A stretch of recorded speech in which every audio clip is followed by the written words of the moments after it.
Hai, berjumpa lagi di podcast SMA Negeri 1 STM Hilir. Untuk tamu kali ini kita mendatangkan tamu bukan dari SMA Negeri 1 STM Hilir ya, bukan dari siswa, bukan dari guru, tapi tamu dari luar. Nah, untuk itu kita akan memperkenalkan tamu yang ada kita undang pada siang hari ini. Nah, tamu kita kali ini adalah pengawas di SMA Negeri 1 STM Hilir. Nah, untuk itu Pak, mari kita perkenalkan diri dulu terlebih dahulu Pak ya. Mulai dari Bapak dulu lah. Ya, saya perkenalkan diri saya, nama saya Abdullah, pengawas Dinas Pendidikan Provinsi Sumatera Utara yang ditugasi di Capdis Lubuk Pakam, Kabupaten Deli Serdang, dan membawahi 4 kecamatan yaitu STM Hilir, Tanjung Merawa, Percut Setuan, dan Batang Kuis. Itulah yang bisa saya perkenalkan, dan saya sebagai pengawas mulai ditugasi sejak Oktober 2015. Jadi dalam kepengawasan ini memang mulai sejak itulah saya bertugas mengawasi sekolah-sekolah yang ada di 4 kecamatan tersebut. Ya, Pak. Ya. Bapak sebelahnya? Baik, terima kasih Pak. Nama saya Orang Siregar. Jadi saya sebelum pengawas ini sebenarnya panjang Pak. Pertama bertugas saya itu di SMA Negeri 1 Lubuk Pakam tahun 2000. Saya dimutasikan dari situ, dari dulu masih Kabupaten Tapanuli Selatan di Sosa. Awal saya di situ sebagai guru biasa di SMA 1 Lubuk Pakam, kemudian ya karir guru itu kan dari guru biasa menjadi wali kelas. Saya juga pernah wali kelas. Kemudian setelah wali kelas, pembimbing, kalau dulu namanya ekstrakurikuler, kalau sekarang pengembangan diri. Sekarang pengembangan diri. Kan selanjutnya ya saya dipercayakan sebagai wakil kepala sekolah. Nah, sebelum wakil kepala sekolah itu saya bertugas juga di Politeknik USU namanya dulu, sebagai pengampu mata kuliah umum yaitu bahasa Indonesia. Nah, setelah saya berkarir jadi wakil kepala sekolah itu selama dari 2006 sampai 2012, 6 tahun, saya dipercayakan oleh waktu itu masih Dinas Pendidikan dan Olahraga Kabupaten Deli Serdang sebagai kepala SMA Negeri Pancur Batu. Setelah itu saya dimutasi ke SMA Negeri 1 Labuan Deli, Deli Serdang. Dari itu saya sebenarnya nggak langsung jadi pengawas SMA. Saya notabene kan nota tugaskan di pengawas SMP. Pengawas SMP. Mesti pengawas SMP. Jadi sebenarnya setelah itu saya sama seperti Pak Abdullah tadi, tahun Oktober 2015 itu dialihkanlah dari pengawas SMP menjadi pengawas SMA. Nah, sekarang saya menjadi pengawas SMA. Kalau masalah sekolah binaan saya sama seperti tadi. Kecamatan Batang Kuis, Kecamatan Percut Setuan, Kecamatan Tanjung Merawa, dan Kecamatan STM Hilir. Berarti itulah cerita Bapak jadi pengawas ya Pak? Iya. Jadi kalau Pak Abdullah ceritanya dari sebelum jadi pengawas ini kayak mana Pak? Saya sebelum jadi pengawas, waktu itu mulai Oktober 1988 ditempatkan di SMA 1 Lubuk Pakam. Kemudian mulai Oktober 2015 menjadi pengawas. Namun jauh sebelum itu, sebelum Oktober 88, saya memang rajin mengajar gitu. Ada beberapa sekolah yang pernah saya masuki, sekolah-sekolah swasta. Misalnya MTS Al-Wasliyah Pulau Brayan Medan, Madrasah Aliyah Al-Wasliyah Pulau Brayan Medan, SMA Amir Hamzah Percut Setuan, kemudian SMP Muhammadiyah Lubuk Pakam, SMA Muhammadiyah Lubuk Pakam. Iya, Al-Wasliyah. Saya rajin mengajar. Madrasah Sanawiyah Al-Wasliyah Lubuk Pakam, Madrasah Aliyah Al-Wasliyah Lubuk Pakam, kemudian SMA PGRI 28 Lubuk Pakam, SMA Taman Siswa Lubuk Pakam, SMP Taman Siswa Lubuk Pakam, kemudian SMK Taman Siswa Lubuk Pakam, dan pernah juga lah jadi kepala di MTS Al-Hidayah Lubuk Pakam. Berarti Bapak udah ahli kali dalam mengajar ini ya. Iya, selalu berpindah-pindah lah mengajar, rajin berhenti gitu. Jadi guru honor. Ya, itulah yang bisa saya ceritakan tentang background saya sebelum jadi pengawas. Oke. Nah, di dalam mengawas kan Pak, pastilah banyak kegiatan-kegiatan yang Bapak lakukan. Ya kan? Nah, kegiatan-kegiatan sehari-harinya ini dalam pengawas ini seperti apa Pak kegiatannya? Bisa jawab dari siapa kita mulai Pak? Dari Bapak orang duluan? Ya. Nah, silakan Pak. Kegiatan pengawas ini kan kami di kepengawasan SMA Dinas Pendidikan Provinsi Sumatera Utara ini yang di bawah naungan Kacabdis Lubuk Pakam, itu kami kan diberi pembagian tugas itu seperti saya 8 sekolah. 8 sekolah Pak. Jadi binaan saya 8 sekolah itu Pak. Mungkin karena gini, pengawas sudah mulai banyak pensiun, bahkan penerimaan pengawas tidak ada. Bapak jangan terkejut. Itu Deli Serdang sih lumayan Pak. Di luar Deli Serdang itu ada sampai 38 Pak binaannya Pak. Iya banyak ya. Jarak 100 kilo Pak. Jarak 100 kilo. Ya. Kita memang lumayan lah kalau di Deli Serdang ini jaraknya tidak begitu jauh untuk Cabdis Lubuk Pakam ini. Hanya paling jauh itu Percut Situan, dan jauh juga lah 2 jam ke Gunung Meriah. Karena Deli Serdang ini berbatasan dengan beberapa kabupaten dan kota. Nah, jadi dengan 8 keseharian saya itu tentunya sesuai dengan tupoksi saya itu yang 8 sekolah itu seperti kalau binaan saya itu SMA Negeri Manajerial ya. Kalau ke SMA STM Hilir ini saya kan sebagai akademik bahasa Indonesia. Makanya tadi saya lihat Ibu apa tadi? Ya. Di sanalah kami sharing-sharing tadi. Nanti kita jadi dari 8 kabupaten tentunya kami kan sebagai pengawas ini di awal tahun itu sudah membuat program. Sebenarnya dengan program itu banyak tugas-tugas pengawas ini. Iya, dari manajerial kepada akademik. Ya kita bayangkan apalagi nanti mungkin dengan adanya nanti perubahan-perubahan regulasi, mungkin nanti pengawas ini sudah pendamping dia, pendamping. Kalau dulu berdasarkan itu dari mulai manajerial kepala sekolah sampai kepada nanti 8 standar itu harus kami awasi. Nah, mungkin dengan regulasi nanti yang baru mungkin bisa aja ada terjadi perubahan. Nah, sebenarnya kalau dengan menggunakan itu juga bisa kita pakai Google Form kalau kebanyakan tidak bisa terapa. Jadi keseharian saya itu ya di satu sekolah bisa satu hari dari pukul 7.30 sampai pukul 14 WIB. Nah, itu kan tidak semua tercover kalau kita mau mendampingi guru, mendampingi kepala sekolah, mendampingi tata usaha. Makanya bisa saja nanti dari sekolah itu setiap bulannya bisa kita berkunjung ke sekolah itu 3 kali. 3 kali. Ya, kan gini Pak, 8 sekolah kali 3 kali udah 24 kali kan perjalanan. 6 hari kali 4 minggu 24.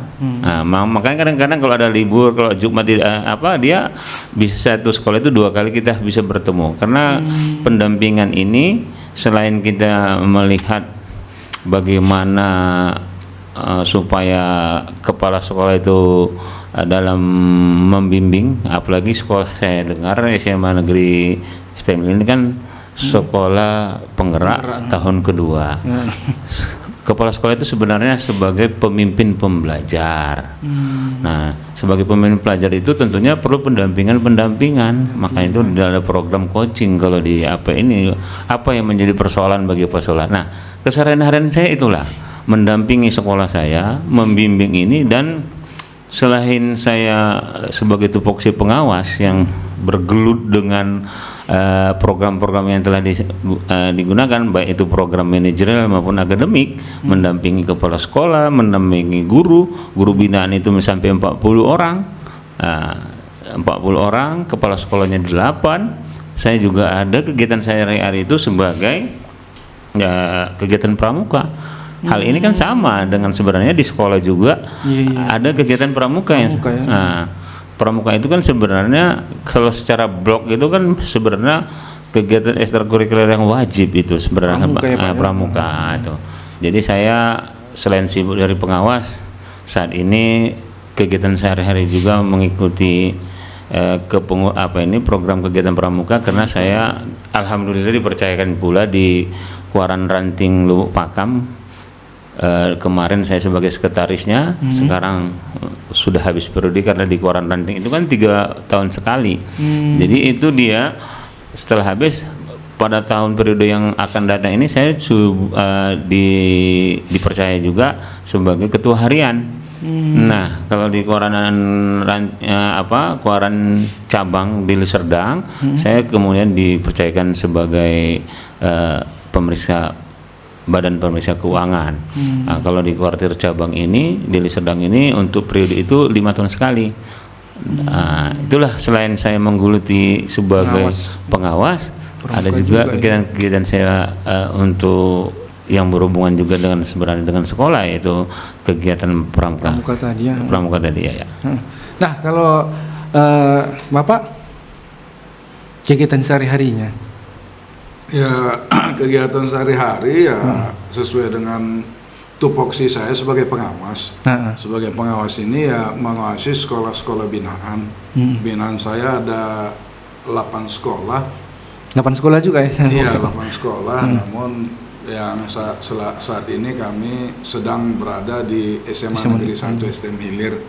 Nah, itulah binaan saya. Tapi pengalaman dalam pembinaan sekolah ini secara umum ya kami memberi bimbingan arahan kepada kepala sekolah, pembinaan apa yang mau dilakukan kepada wakil dan kepada guru.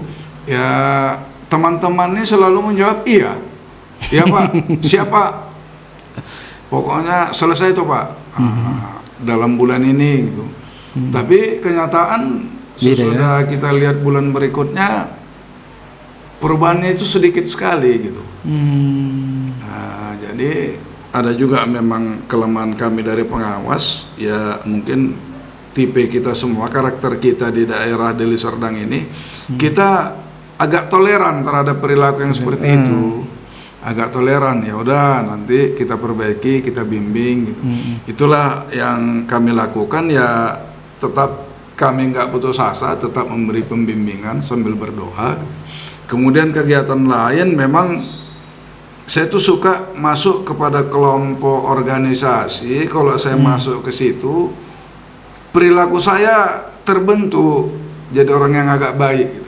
Di organisasi ini Pak? Iya, di organisasi itu. Jadi saya suka misalnya di pimpinan daerah Losila Deli Serdang, saya memang jadi wakil sekretaris. Kenapa di situ? Karena kalau di situ saya terbentuk, watak saya itu semakin baik gitu. Jadi diri sendiri gitu Pak? Iya. Dan kita selalu nasihati teman-teman gitu.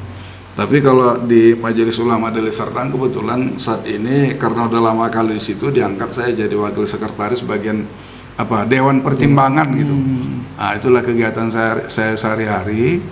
Dan kemudian dalam kegiatan sehari-hari ini kalau kembali lagi ke masalah pengawas ini, saya itu selalu membuat komunikasi luringnya turun ke lapangan langsung. Tapi yang kami juga selalu ngirim foto, video atau melalui WA. Ada wawancara, kemudian dengan Google Google Form. Nah, itulah kegiatan sehari-hari. Dan memang untuk teknologi terutama tentang IT ini ya mesti diperbaiki terus-menerus. Misalnya email itu kita pakai Yahoo, sekarang diminta juga pakai Gmail ya. Pokoknya tetap beradaptasi dan mengikuti perubahan-perubahan yang ada. Itulah kegiatan saya sehari-hari yang bisa saya sampaikan secara umum. Nah, ini Pak, dari tadi kan kita udah membuat pertanyaan. Ini agak lari nih dari pertanyaan kita yang tadi. Nah, kalau ini kalau udah lain ngeri ini apa? Lain-lain ini.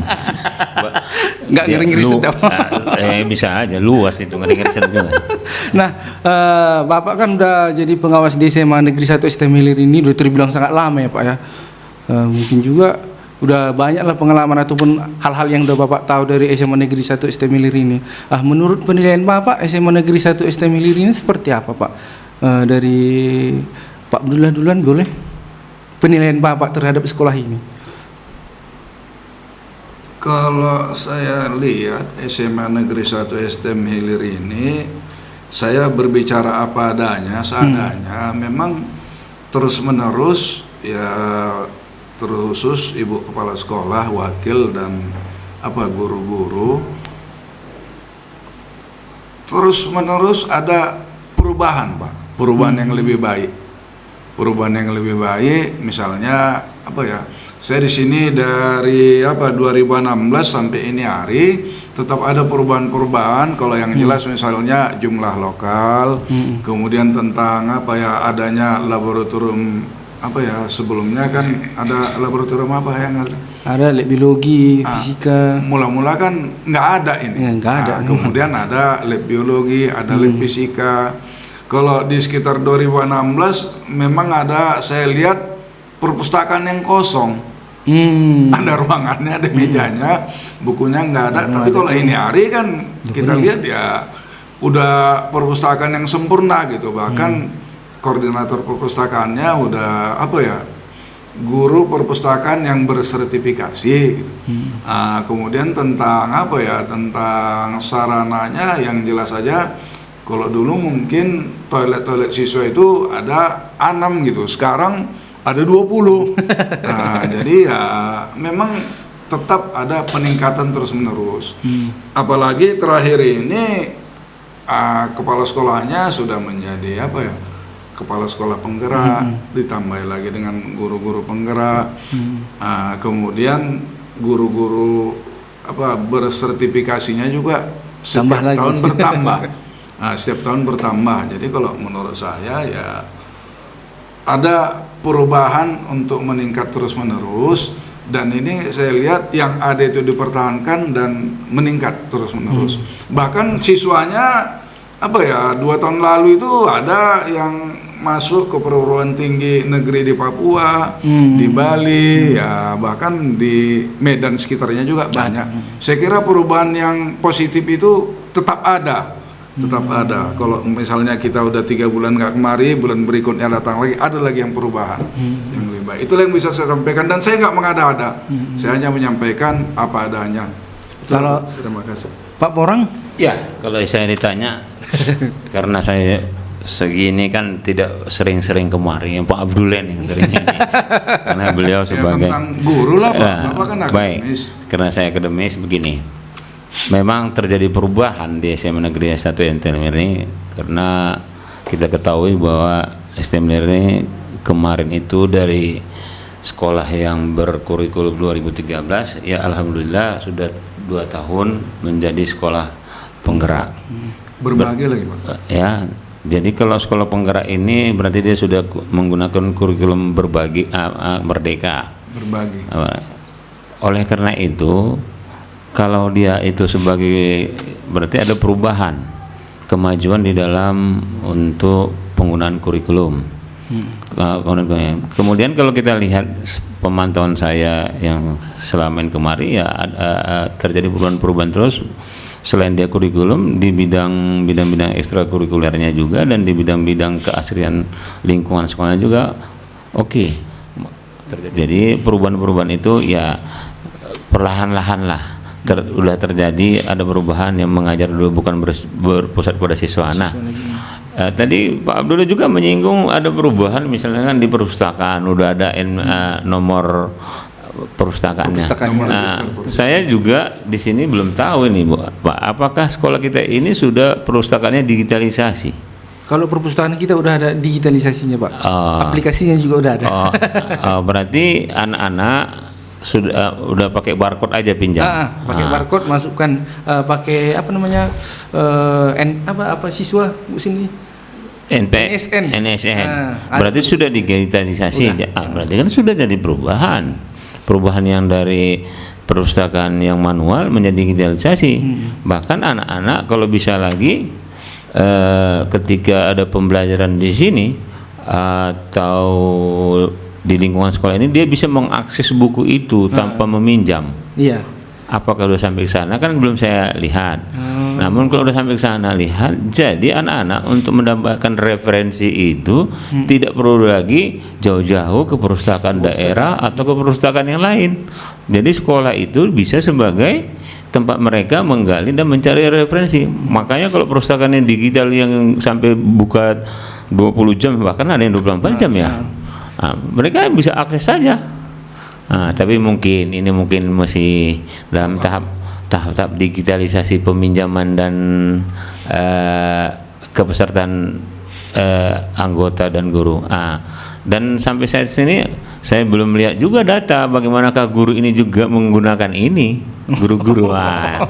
Tapi kalau tadi perubahannya tadi bahwa telah terjadi digitalisasi dalam perpustakaan kita itu sudah merupakan, selain dia kurikulum, perpustakaan juga mendukung sampai sarana prasarananya dan bahkan lingkungan sekolah sudah asri. Demikian Pak.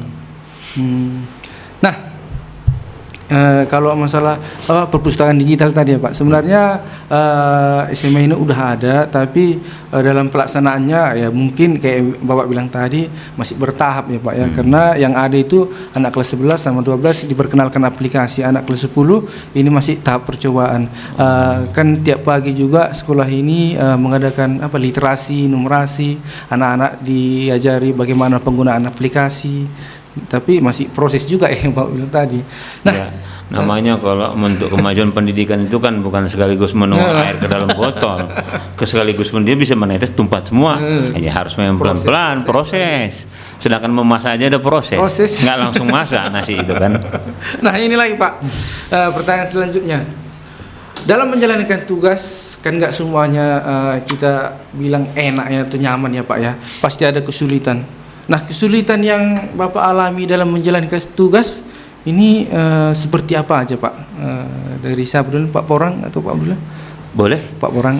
Kalau saya di duluan dalam bertemu sehari-hari, apalagi dengan kurikulum baru ini, kurikulum Merdeka ini, yang menjadi hambatan kita itu apabila terhadap guru-guru yang mindsetnya tidak mau berubah dengan perubahan. Ini sulit ini. Kita ketahukan dengan kurikulum sekarang ini kan kita harus belajar digitalisasi, mampu kita tentang IT. Nah, sudah kita sampaikan. Bahkan kita sampaikan, saya aja Bu juga Bapak Ibu, saya sudah berumur 55 tahun. Kalau berbicara umur kita sama, saya bilang. Apalagi Bapak Ibu masih muda-muda yang baru 45, 50. Kalau yang sudah 2 tahun lagi kan bisa saja, saya katakan. Ini yang menjadi sulit.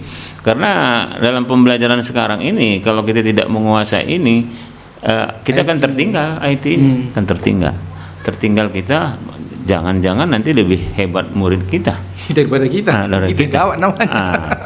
Ya. Jadi untuk mengubah mindset guru-guru ini tersulit bagi saya. Apalagi pemimpin pembelajar jadi sulit untuk untuk bagaimana ya, dalam pemimpin belajar itu kita dampingi, sulit untuk mengapai para guru-guru tadi. Itu sulit itu. Kita bilang hari ini Bu, hari ini kita cobalah dulu misalnya pembelajaran setidaknya ya tidak menggunakan misalkan video pembelajaran, cobalah dulu menggunakan misalkan laptop dan Infokus itu menggunakan PowerPoint. Itulah dulu sebenarnya misalnya untuk mengubah kan. Itu yang paling sederhana. Belum lagi nanti misalnya seperti tadilah saya melihat pembelajaran misalkan tadi dia kompetensinya negosiasi. Bisa saja ketika pembelajaran tadi dia menggunakan bagaimana tawar-menawar di pajak, bisa diupload. Jadi anak-anak lebih enak si guru ditayangkannya video tadi itu misalnya negosiasi tadi, anak-anak bisa mengamati, menganalisis mana sih itu misalkan tadi negosiasi kan ada strukturnya, mana orientasinya, mana pengajuannya sampai kepada mana hasil negosiasi tadi. Dari video tadi ya, Pak. Nah, dari video tadi. Jadi kan nggak capek sebenarnya kita. Nah, kalau dia mau berubah sebenarnya enak. Jadi kalau ini terjadi terus, inilah yang menjadi sulit. Makanya secara perlahan lah, tidak bisa seperti membalik tapak tangan terus hari ini kita sampaikan besok, tapi perlahan. Saya, kalau menurut saya itulah tersulit, dan bahkan saya bersabar untuk itu. Misalnya saya kunjungan sebulan sekali, nanti begini, belum lagi saya ulangi bulan depan, bulan ini, sampai saya bersabar sampai saya kasih kesempatan 6 bulan atau 1 semester, bahkan udahlah kalau memang dia tidak juga berubah juga momennya, dan setahun lah. Tapi setiap itu saya wanti-wanti, haruslah setidaknya tidak bisa pun kita menayangkan model pembelajaran yang atau video-video pembelajarannya, ya setidaknya pakai PowerPoint lah, biar anak-anak pun semangat juga. Kadang-kadang kan anak-anak lebih enak melihat gambar langsung daripada cerita. Nah, itulah dia Pak, untuk agak sulit itu memang. Tapi sebagai pengawas itulah tugas kita untuk mendampingi, membimbing baik itu kepala sekolahnya maupun guru-gurunya. Kalau menurut Pak Abdullah, kesulitannya waktu menjalankan tugas sebagai pengawas kayak mana Pak? Kesulitan yang saya alami dalam melaksanakan tugas ini sebetulnya sudah disampaikan oleh Pak Porang. Namun saya juga menyampaikan bahwa mindset, jiwa adaptasi guru ini, itu yang sulit. Guru-guru ini belum mau dia beradaptasi, menyesuaikan dengan dengan perkembangan zaman atau dengan situasi yang ada. Misalnya seperti ini, kalau di 2016 Januari kan musola rumah ibadah di SMA Negeri STM Hilir ini kan belum ada. Namun sekarang kan sudah ada gitu. Namun pemikiran guru agamanya itu untuk mengaktifkan, memanfaatkan secara maksimal rumah ibadah itu kurang ya. Sangat jauh dari yang diharapkan. Terbukti karpetnya udah lama dipasang nggak rusak-rusak. Bisa dilihat dari situ. Iya. Gini Pak, karena baru segan-segan duduknya nggak apanya. Jadi bisa sambil minum ya Pak ya? Oh boleh. Kemudian misalnya di kelas itu sebetulnya saat ini kan kalau pembelajaran berdiferensiasi itu kan nggak boleh umpamanya tugasnya itu pakai pakai lembar kerja siswa, kerjakan rame-rame. Sekarang kan nggak gitu lagi. Seharusnya kan ada yang pakai lembar kerja siswa, ada yang pakai buku pembelajaran, ada yang pakai whiteboard, ada pakai PowerPoint itu. Bahkan ada pengiriman video-video pembelajaran kepada HP siswa gitu. Dan ini dilaksanakan di dalam 2 jam pembelajaran itu. Kalau dulu kan ya katakanlah, kalau InFokus ya udah PowerPoint itu aja kita kirimkan. Kalau sekarang kan enggak. Sekarang tuh diharapkan guru itu menggunakan semua sarana prasarana itu secara maksimal. Anak-anak sudah punya HP, sudah bisa internet ya, sambil belajar itu ya dikirimkan aja itu materi-materi pembelajaran ke HP siswa dengan whiteboard gitu. Bahkan ada konsep pembelajaran, cara belajar yang tradisional masa lalu ini pun nggak dibangkitkan oleh guru. Misalnya gini, siswa disuruh menulis catatan-catatan kecil untuk belajar besok. Jadi anak-anak itu belajar dengan kopian catatan-catatan kecil itu untuk belajar, bukan hanya untuk ujian.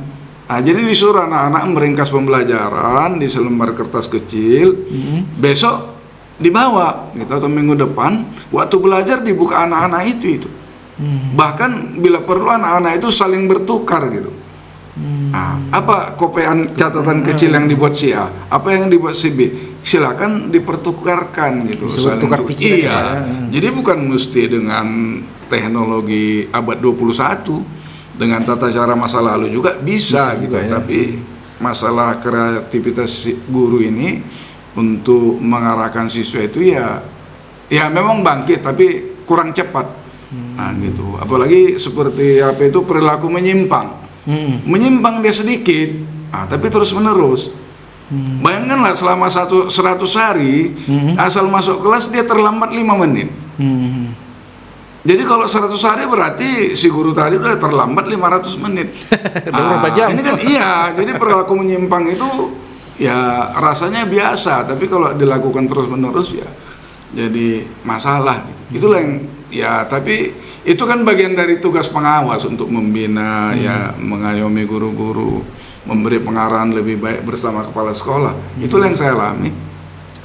Nah, pertanyaan selanjutnya Pak, kalau kita lihat tugas Bapak ini kan mendatangi sekolah-sekolah, ya kan, pasti sudah bisa melihat beberapa karakter-karakter guru-guru ya, baik dia karakternya ibaratnya memang jadi betul-betul guru yang bagus, ada juga kayak yang Bapak bilang tadi terlambat 5 menit. Nah, cara Bapak untuk melakukan atau memberikan motivasi atau menasihati ini seperti apa Pak?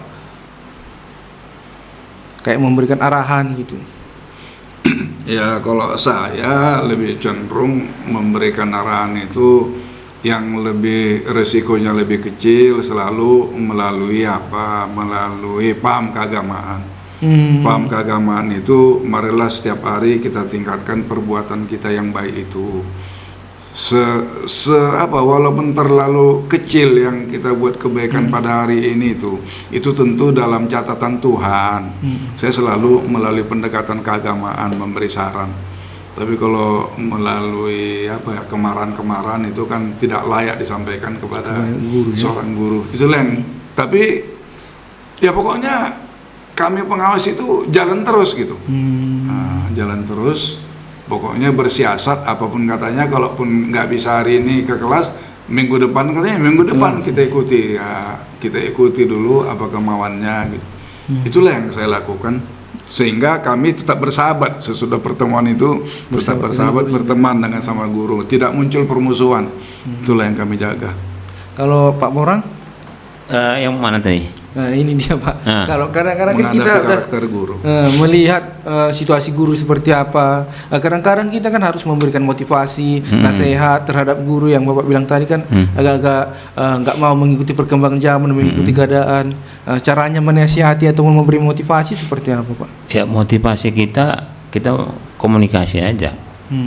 Apa yang menyebabkan dia tidak mau berkembang, apa yang dia tidak mau menerima perubahan-perubahan tadi. Nah, seperti Mbak katanya, apa yang mau menyebabkan dia terlambat, misalkan seperti yang tadi itu ya kan. Nah, setelah kita adakan pendekatan-pendekatan, kita coaching, kan di sana bisa dicari solusi-solusi. Kalau kita tidak pernah komunikasi dan coaching itu kepada gurunya, di mana kita ketahui kenapa dia terlambat, kenapa dia tidak mau perubahan itu. Memang ya ada saja kadang-kadang guru-guru ini kadang-kadang dengan kesibukannya, maka kita coach. Ini kan perlu untuk kemajuan mutu sekolah ini. Kalau mutu sekolah ini baik, ibu mau mengalami perubahan itu kan mutu sekolah guru, pembelajaran di sekolah ini kan makin baik, maka akan dikenang masyarakat. Kalau sudah dikenang masyarakat bahwa sekolah mutu pembelajaran di sekolah ini dikejar, taulah nggak perlu kita iklankan lagi, saya bilang. Nah, taulah apalagi kita di STM Hilir ini kan kadang-kadang masyarakat berceritanya di kedai-kedai kopi, wah baik itu SMA itu, gurunya pun bagus. Saya tanya anak-anak saya mengajarnya begini bagus. Nah, jadi kita harus komunikasi dulu apa gunanya. Kalau gunanya ini karena kita sebagai bekerja di sini bukan hanya untuk kepala sekolah kalau untuk pembelajaran itu baik, tapi sekolah ini dikenang. Contoh begini ya Pak, ketika saya jadi guru, ketika saya jadi wakil kepala sekolah, kalau memang mutu pembelajaran itu baik, itu dikejar orang tanpa harus kita iklankan. Namun kan untuk mutu itu kan perlu perubahan pada diri guru-guru yang kurang meset. Hanya kadang-kadang yang kurang baik ini saya cuma 10%, 20% ini. Memang kadang-kadang dia mempengaruhi ini. Tetapi kalau banyak yang misalnya sampai 80% yang baik, ini kan akan berubah ini. Yang 20% tadi. Ya, yang 20% tadi. Mengikuti. Ya, pasti dia akan mengikuti nih. Karena kalau dia tidak ikuti perubahan ini, dia akan tenggelam dengan perubahan itu. Nah, pertanyaan terakhir ini Pak, kan kita tadi sudah bercerita tentang pengalaman Bapak selama mengawas ataupun bisa melihat bagaimana keadaan guru-guru. Nah, pesannya kepada guru-guru beserta murid ini seperti apa pesannya, Pak? Sambil melihat kamera bisa, Pak. Pesan saya bagi peserta didik, mereka mesti menyadari bahwa mereka adalah generasi baru. Sekalian kamera, Pak, bisa. Generasi baru yang yang bakal lahir, bakal tumbuh, bahkan jadi pemimpin bangsa gitu. Itulah untuk siswa supaya disadarinya. Kemudian bagi kepala sekolah dan guru-guru ya kita bimbinglah dia secara maksimal karena mereka adalah generasi baru, ya kan, generasi penerus semuanya yang ada di di SMA Negeri STM Hilir ini atau secara umum di Negara Kesatuan Republik Indonesia.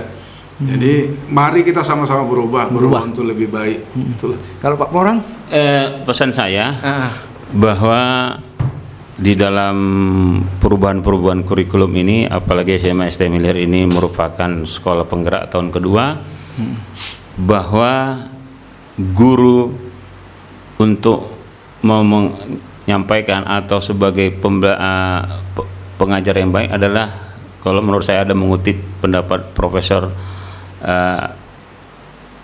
ahli fisika itu Roy Surya itu, guru yang baik itu adalah pembelajaran yang baik itu adalah guru yang baik dan metode yang pembelajaran baik. Guru yang baik itu bisa membuat inovasi pembelajaran, ya kan? Guru yang baik itu bisa membuat inovasi pembelajaran dan menghargai siswanya sehingga siswa ingin belajar dengan baik. Nah, metode pembelajaran yang baik menyampaikan materinya yang bisa membuat siswa senang dan dapat memperoleh apa yang dipelajarinya. Nah, jadi itu saja pesan saya. Jadilah guru yang baik dan menggunakan metode pembelajaran yang baik. Sebagai penutup ini, Pak, untuk menutup podcast kita hari ini, Bu Cindy bisa ke sini, Bu Cindy. Biasanya Bu Cindy ini bikin slogan ini untuk penutup. Bagaimana Bu Cindy? Jadi pertama nanti Pak Ajar nanti bilang SMA Negeri 1 STM Hilir. Kita jawab sekolah penggerak, menggerakkan. Oh, gitu aja. Oke, bisa Pak ya? Oke. SMA Negeri 1 STM Hilir, sekolah penggerak, bergerak, menggerakkan. Dadah.